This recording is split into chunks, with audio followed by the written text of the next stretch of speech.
Formula One racing has evolved dramatically since its early days in the 1950s, becoming faster, more exciting and more innovative with each passing decade.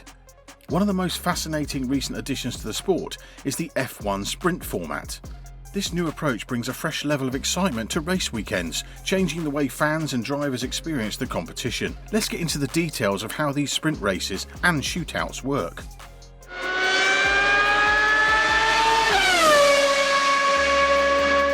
An F1 sprint race is a short, intense battle covering about 100 kilometres, roughly 1/3 the distance of a traditional Grand Prix. Lasting just around 30 minutes, it's designed to be a flat-out sprint to the finish without the usual pit stops.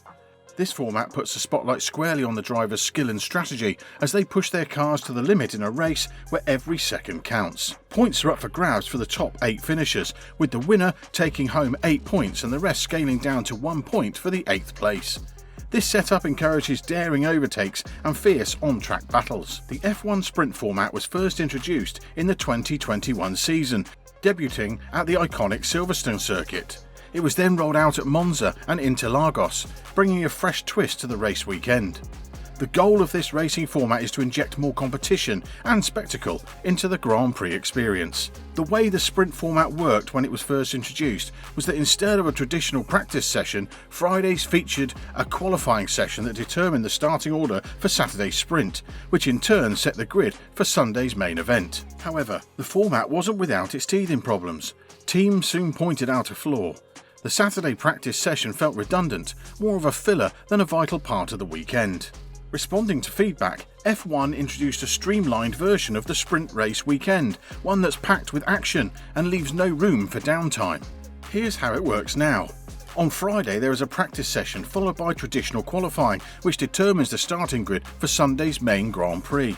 On Saturday there is a Sprint Shootout, which determines the starting positions for the teams for the sprint race, happening later that afternoon. On Sunday we then have the main Grand Prix. The standout feature of the new format is the Sprint Shootout on Saturday morning. This rapid-fire qualifying session sets the grid for the sprint race later that afternoon. Think of it as a condensed, high-intensity version of traditional qualifying, but with even more urgency and drama. Here's how it works. Q1 lasts for 12 minutes. Q2 is 10 minutes. Q3 is a swift 8 minutes. With these shortened sessions, drivers have minimal time to deliver their fastest laps. The pressure is immense, and there's absolutely no room for error. A single mistake or encountering traffic at the wrong moment can drastically alter the session's outcome. This creates the potential for unexpected and mixed-up grid positions, promising thrilling starts and plenty of action as drivers battle to make every second count. Adding to the challenge, teams must use new tyres for each session of the shootout, mediums for Q1 and Q2 and softs for Q3. This ensures that the shootout is a pure showcase of speed and skill, with everyone on an equal footing. This revamped schedule focuses Saturday entirely on the sprint, with its results no longer impacting the starting grid for Sunday's Grand Prix. This separation allows for more aggressive racing in the sprint, as drivers can push harder without worrying about compromising their position for the main event. Take for instance Kevin Magnussen's pole position at the Brazilian Grand Prix under the old format. Although he started in pole for the sprint, his finish there dictated his starting spot for the Sunday race. Under the new format, his performance in the sprint would have been no bearing on his Sunday start, preserving the glory of his pole position throughout the weekend. So, has the new format made the sprint more exciting? Yes, it has. Under the previous format, the sprint race results not only awarded points, but also determined the starting grid for Sunday's main event. This dual impact often led drivers to take a cautious approach during the sprint, not wanting to jeopardise their position for the Grand Prix. Take for example Pierre Gasly's roller coaster experience at the 2021 Italian Grand Prix. After qualifying 6th for the sprint, Gasly faced a nightmare scenario when a crash during the sprint race dropped him to the back of the grid for Sunday's race. Under the new format, such a mishap wouldn't have had the same double impact. Gasly would have retained his 6th place start for the Grand Prix despite the sprint crash. With the revised rules, Saturdays are now solely dictated to the sprint. This means drivers can push the limits in the sprint race without the fear of compromising their Sunday grid position. F1 boss Stefano Domenicali is a vocal supporter of this format. He even stirred the pot by suggesting that more practice sessions could be replaced with competitive events to keep the fans engaged. According to F1's research, the introduction of qualifying on Fridays instead of practice has significantly boosted viewership and fan engagement. However, the sprint race format isn't without its drawbacks. Teams are acutely aware of the financial implications, especially under the strict cost cap regulations. Crashes can lead to expensive repairs, a concern highlighted by Red Bull's Christian Horner. He criticised the decision to hold the first sprint race of the 2024 season on the tight, unforgiving streets of Baku in Azerbaijan. Horner stated, "From a fan's perspective, it's probably going to be one of the most exciting sprint races of the year, but from a cost perspective, it's a potential disaster zone." Moreover, there's the question of motivation for drivers further down the order during the sprint. For those who realise early on that they can't break into the top 8 and score points, there's little incentive to push hard.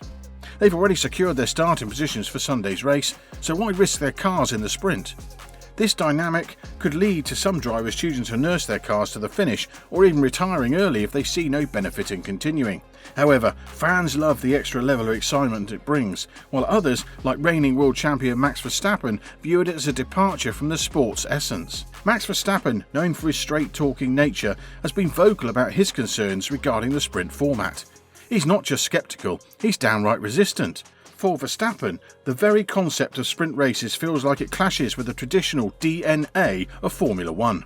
Even if you change the format, I don't find that in the DNA of Formula 1 to do these kinds of sprint races.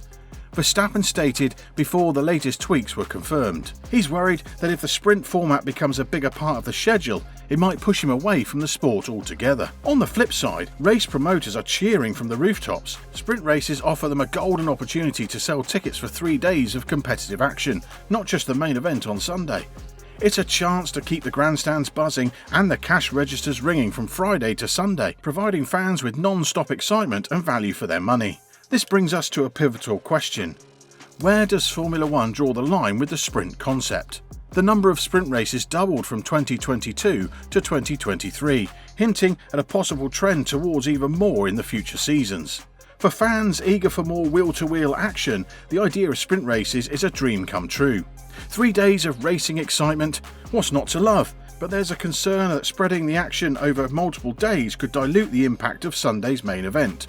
After all, the Grand Prix is the crown jewel of the weekend, the spectacle that fans have adored for decades. Critics also point out with dominant teams like Red Bull and drivers like Verstappen leading the pack, the sprint format doesn't always deliver the unpredictable, thrilling races that its supporters promise. If the same team wins most races, whether it's a sprint or a full Grand Prix, it raises the questions of whether those additional races really enhance the fans' experience or simply add more of the same. What's your thoughts about the sprint format? Let us know in the comments section below.